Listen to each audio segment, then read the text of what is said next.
Welcome, y'all. I'm Comus. I'm an artist, an educator, and a media studies scholar. And I say today, let's talk a little bit painterly. Let's talk about paint. We're going to start off talking about that black authoritarian paint that is boxing us all in right now. Because authoritarianism wants to put us in a box. It wants to simplify each and every one of us into a statistic, a binary, good or evil.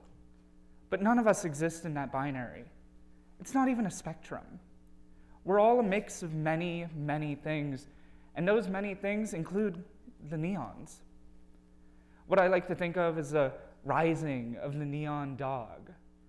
Let's talk about rising neons, the resurging neons, about palettes unblessed and unsanctioned by classical color theory, collages of a million mediums in a cacophony of styles, and samples stacked one over another, to the point where all you hear is a sonic storm. Art of the here and the now is becoming more complex and varied by the day, every day. It's a hodgepodge of pinks and oranges and colors not yet even named by Pantone, the color matching system, or at least not very well. All in an unwavering demand to show a true mirror to the self, to show the world that yes, this is me in all of its terrible beauty in an increasingly terrible world. And there's nowhere that this aesthetic, this movement, is more clear than in the contemporary underground queer art scene. As I see it, it is a forward statement that pulls around the ethos of punk, the wild beauty of Warhol, but which ultimately could not have existed before the current world stage. It's a movement that is always in motion, not centered around any one style, but rather the collection of a web of styles. Any one single art piece may mix, collage, pop art, comic illustration, typography, and even more. But why is this the motif of right now? And where did all of this come from? This penchant for the peculiar, the particular, and the deeply personal. And what statement are you making when you are being so committed to being so unabashedly yourself, even at the risk of alienating your audience, or sometimes even risking physical threat? Let's start our journey with the before times, all of that which brought us here. Our first influence on the contemporary underground queer art scene is the internet. That sterile, cherished web of webs is often spun around by around 3 or 4 global entities nowadays, but it wasn't always this way. No, the queer underground is made up primarily of older Zoomers through younger Xers, people who can remember the wild west of the old internet in all of its rancid allure. It was a digital space where any one forum could invariably change a random internet denizen's life for good, whether that's through the most stunning spectacle they have ever witnessed in their entire life, or a shock burned into their retina like a permanent iron branding. Sometimes even, it was both, shock and awe. This is especially true for the older Zoomers, many of whom spent their upbringings in the queer utopias, or perhaps dystopias, of early Newgrounds and early deviant art. We were raised by a free-range internet, a creative land where anything goes, and trust me, anything and everything did. When looked at those times in this way, it feels only natural that the queer kids of the early internet would go on to vie for an aesthetic so unique and so uncompromising. It is the ethos of the modern internet brought back not out of nostalgia, but rather out of progress. Remember that during all this time, there was an equal and opposite movement that was afoot. Conservatism, the Tea Party, McCarthy, Nixon, Reagan, Bush, bang, boxing those they neither accept nor understood. But wait, there came the heyday of Newgrounds, DeviantArt, Tumblr, and AO3 a decade ago. Why then is the collage apocalypse only truly hitting now, a whole decade later? Well, the title may have spoiled it, but there's been a rise and a feeling and a wave of feelings of increased oppression, domination, exclusion, rejection, and removal that has truly hit the fans of this movement in recent times. It's an ideology that's been creeping and crawling through the woodwork of a supposedly cleansed internet, where in reality, hate creates engagement above all else. It's authoritarianism, the beige mom of political ideologies, a system that rejects diversity and individuality in favor of a fabricated monochromatic, aka white unity at any cost. The internet of today may be more scrubbed than before, but it is by no means any safer. Whereas queerness celebrates the diverse at its core, the internet under authoritarianism demonizes it. Corrupting, disgusting, and evil. The CDE that they claim is DEI. It's social policing under the guise of protection from social policing. Queer communities in recent years are embracing their alter identities as furries, artists, kinksters, and any off-norm way of being. Others have been shunned into private servers over public spaces via the labels of cringe and disgusting.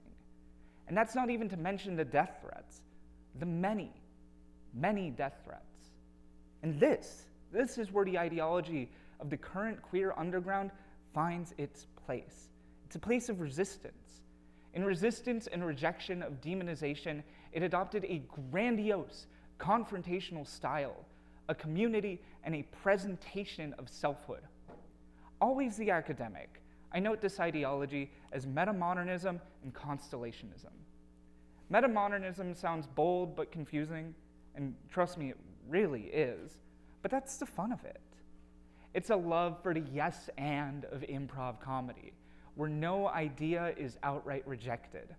Metamodernism takes irony and sincerity and mixes them into a witch's brew where no one ingredient is in itself discernible. When we look at the art of the right now, it mixes genuine emotion with memes and jokes in such a way that no one part is separable from the other.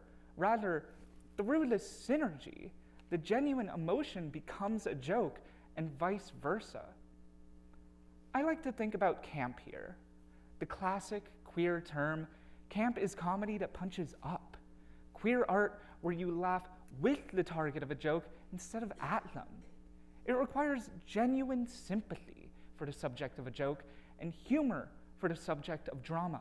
Just like Divine in many of John Waters' original films, camp, and camp in the form of metamodernism, takes those who would be ostracized, shunned, rejected, and othered by society, and instead makes them into a star. And segue to stars, constellationism.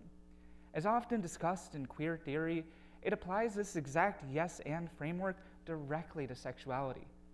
Authoritarianism in modern-day America sees sexuality as a binary, a 1 or a 0, gay or straight, male or female at birth, a 1 or a 0. The next step then is to argue, no, it's not a binary. Instead, it is a spectrum. Not gay or straight, but gay to straight. The idea of a sexuality as a spectrum, though, still defines it within the traditional terms. Yes, it adds all of this complexity, but it still sees gay and straight as two poles. It's a binary with spaces in between. But constellationism takes this one step further, arguing that sexuality is not one spectrum, but an infinitely complex series of spectra. Inside every single one of you, all of you in this audience tonight, is a night sky filled with stars that even you may not be able to fully perceive in any one given moment. You are not just a 1 or a 0 or even a 0.5. You have tastes. You have aesthetics, perhaps kinks, probably emotional, social, and sexual wants and needs, all existing beyond that gender binary that informs your specific sexuality. And on any one given night, when you look up at your personal starry sky, you may see different constellations that you've never even noticed before. Or there might be a star in a constellation that from just here on out fits you just right. Constellationism says that we are all queer to one extent or another. It comes out of setting fire to the box that authoritarianism paints or literally puts us in. It is metamodern, incredibly complex and heady, but more true to itself in that complexity. And this is the core of the contemporary queer underground movement.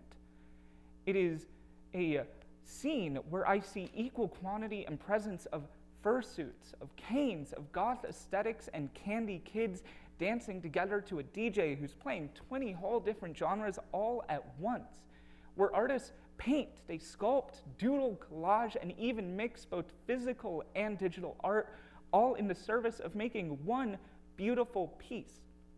It's radical acceptance, no matter your sexuality, no matter your physical ability, your ideologies, or any other one singled out aspect of you.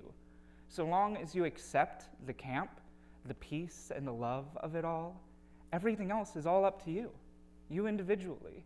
It's an ideology that I have grown to cherish, and one that makes me feel accepted, even as those in power may try to tell me that I am not, that I never will be, that I'd be better off dead, or perhaps even worse, just because I'm not a man or a woman, just because I'm Hispanic, just because I'm disabled. Just. Authoritarianism loathes these justs. So I must be a metamodernist, a contemporary queer underground artist, because it's the only way that I can even begin to see myself as truly alive. To everybody here in the audience, go out there and make queer art, even if you don't yet see yourself as queer. Mix a million mediums into an absolutely abysmal mess and throw it to the aether out there for others to see. Because authoritarianism wants to put each and every one of you in a box. It wants to simplify you into a statistic, good or evil. But none of us exist on that binary. It's not even a spectrum. We're all a mix of so many things. Maybe you see some of those things as better than, or some of those things as worse than. I personally don't. But either way, the queer contemporary underground celebrates all of that diversity in all, and I really mean all, of its incredible glory. So be a neon dog. They're house-trained and perhaps the leading part of the resistance. Thank you so much. And follow me on my socials.